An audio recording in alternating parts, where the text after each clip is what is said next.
London کی سڑکیں ہوں یا نیو یارک کی سڑکیں، آپ ان سڑکوں پر جاتے آتے اٹھتے بیٹھتے گنبد خضرا کے نمائندے ہونے چاہیے۔ سبحان اللہ۔ آپ کا گفتار، آپ کا قول، آپ کا عمل، آفس جا رہے ہیں، کام کے لیے جا رہے ہیں، میں تو گنبد خضرا کا نمائندہ ہوں، میں تو محمد عربی کا نمائندہ ہوں، میرا تمام کا تمام رہن سہن، وضع قطع، اٹھنا بیٹھنا، لباس، علاج معالجہ، دیکھنا، ہر چیز اٹھتے بیٹھتے میں مدینہ کروں گا، میری نظر مدینہ کی طرف رہے گی، میں محمد الرسول اللہ کا قاصد بن کر آیا ہوں، ان کا ایلچی بن کر آیا ہوں، ان کا نمائندہ بن کر آیا ہوں، مبلغ شریعت، دین کا داعی بن کر کے آپ جائیں اور اسی طرح زندگی گزاریں۔ پہلی شرط۔ دوسری شرط، تہذیب و ثقافت اپنی مسنون اور نبوی تہذیب کو نہ چھوڑے۔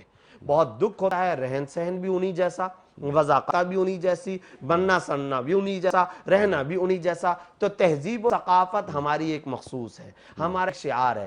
دکھ کا مقام ہے، سکھ داڑھی رکھے پگڑی پہنے تو کہا جاتا ہے یہ اپنے مذہب عمل کرنے والا ہے۔ یہودی اگر داڑھی پگڑی کا اہتمام کرے، ٹوپی اس کی ہوتی ہے، وہ ٹوپی کا اہتمام کرے، اور پکے کٹر متعصب قسم کے یہودی اپنی خواتین کو پک قسم کا بالکل وہ کالے والا پردہ پہنے تو اس کی تو تعریف کی جاتی ہے، اور اگر مسلمان کہے تو کبھی پیرس میں پابندی ہے، کبھی فلاں ملک میں پابندی ہے، اور مسلمانوں کو بنیاد پرست کے راسخ العقیدہ کے طعنے دیتے ہیں۔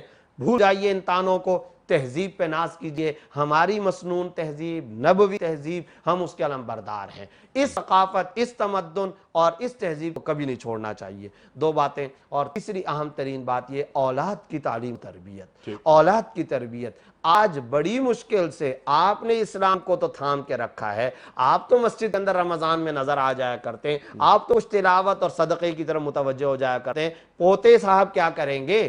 یہ نواسا نواسی کیا کریں گے؟ تو اولاد کی جو تعلیم و تربیت ہے اس کا خاص طور پر اہتمام کرنا ضروری ہے، ہنگامی بنیاد پہ، ایمرجنسی بنیاد پر، اور اپنے آپ کے تمام کاموں کو پیچھے چھوڑ کر اولاد کی تعلیم و تربیت، ان کا دینی مزاج کے اندر ترقی پانا، اور اس کے بارے میں ایک کوڑھن ہو، اس کے بارے میں کیا ایسا تو نہیں ہوگا کہ میری نسلوں کے اندر ایسے لوگ پیدا ہوں گے جو یہودیوں کے ساتھ رشتے کر رہے ہوں گے، میری نسلوں کے اندر ایسے لوگ پیدا ہوں گے جو عیسائیوں کے ساتھ رشتے کر رہے ہوں گے، میری نسلوں کے اندر ایسے ہوں گے جو اسلام کی دیواروں کو گرائیں گے، میری نسلوں میں ایسے ہوں گے جو نعوذ باللہ ثم نعوذ باللہ قرآن کو بھی اور حدیث کو بھی اور اذان اور نماز کو بھی اور خانہ کعبہ اور مدینہ کو بھی، اس سے بھی اپنا رشتہ کاٹیں گے اور اس سے بھی دور ہٹتے چلے جائیں گے۔ اگر آپ کی نسلوں کے اندر اس طرح کے لوگ ہیں تو لعنت بھیجیے ایسے دو ٹکوں پر۔ کیا ضرورت ہے ایسے پیسوں کی جہاں آپ کی نسلوں کا ایمان ہی محفوظ نہ ہو؟